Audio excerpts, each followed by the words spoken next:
प्रत्येक जी पुढची 2-3 रांगेवर आणि काही मागे बसलेले आहेत त्यांच्यावरही जबाबदारी आहे.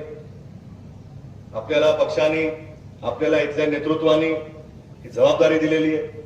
आपापल्या विविध गावामधून त्या गावाला संधी देण्यात आलेली आहे. कधी गावाचा मान उंचवण्यासाठी संचालक पद असेल, कधी गावाचा मान उंचवण्यासाठी सभापती पद असेल, कधी गावाचा मान उंचवण्यासाठी आमदारकी असेल. सगळं काही आपण बघितलेलं आहे. बरोबर आहे लोक?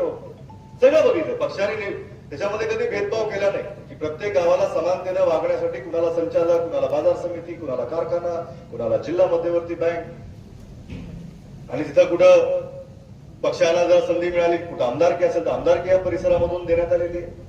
त्या भागाला प्रतिनिधित्व करणारे लोक आपण उभे केलेली आहेत. कुणाला युथ काँग्रेस असेल, कुणाला NS असेल, कुणाला विलासराव देशमुख युवा मंच असेल.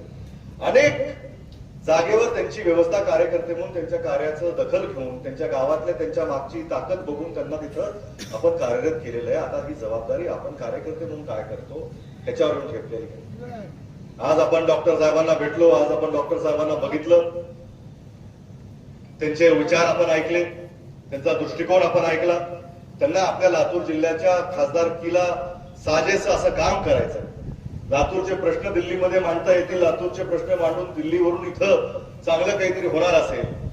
आता त्यांना आपल्याला गल्लीबोळातले प्रश्न सांगायचे नाहीये.